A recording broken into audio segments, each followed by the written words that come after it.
Hey everyone, Josh here with Fresh Start Customs, and today we're going to be doing a complete walkthrough on how to do 3D glass engraving on the WeCreat Lumos Ultra here. We're going to walk you through the setup of the base, how easy it is, and how easy it is to swap out the lens, and then the software itself as well. Everything that you see in this video is completely in beta mode, so it's going to be even easier when it goes completely live for you and you get your unit, because you'll have actual preset settings. So everything that I used was just a complete guess on settings. But with that said, I'm going to do a complete walkthrough and just show you so you know how to use it right out of the box. Let's go ahead and get into it, and I'll walk you through step by step. All right, you guys, so first thing you want to do is you want to swap out this purple lens here for this green lens right here. All you got to do is turn it counterclockwise until the lens comes out, and then you'll turn the other one clockwise until it goes in. So I'll do that now.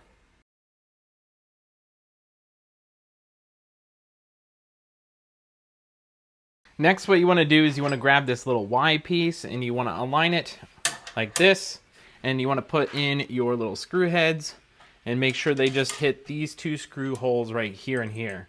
So you can go ahead and just kind of line that up, and then you're going to screw that down.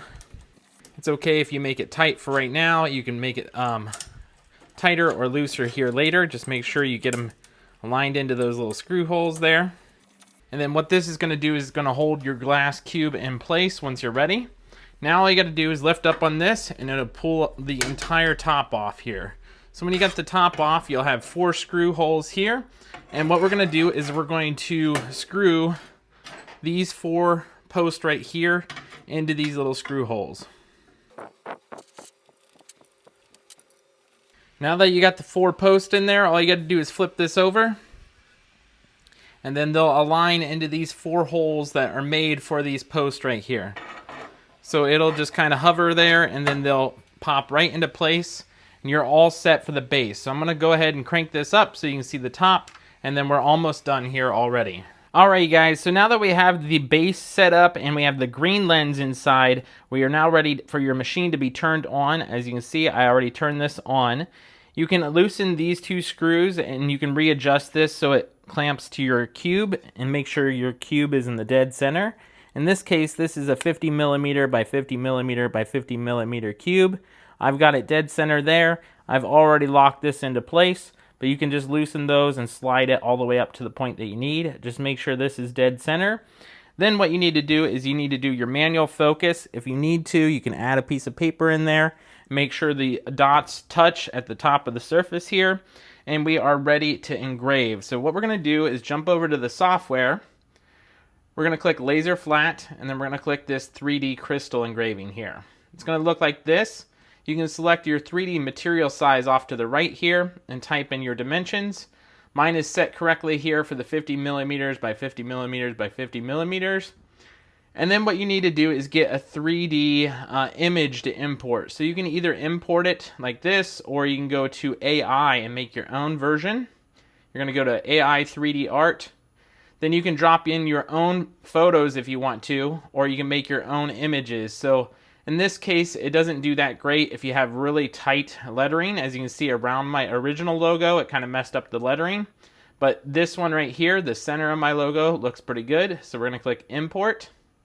That's going to import the image in here, and it's going to show you a preview of what it looks like. So it's going to look like this here.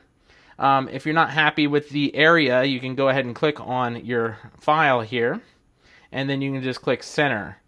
So once you click center, it'll move it to the center point here. I know it's kind of hard to see, but if I go straight on, you can see it's dead center now, and it's also going to move it dead center of the top here. So that center button will center it there. It just depends on which way you're looking at it, but if you're looking dead on, it is dead center, and you're ready to engrave.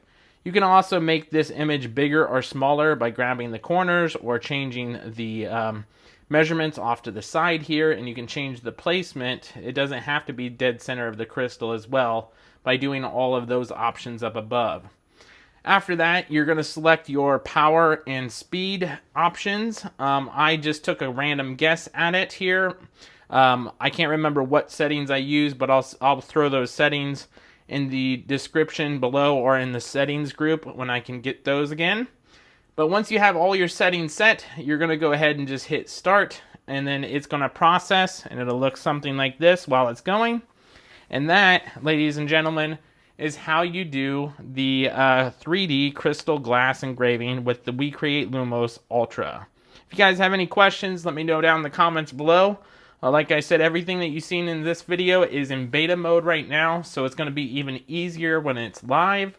And if you guys aren't a member of the WeCreat Lumos Ultra settings group that we just created, go ahead and join that in the description below too.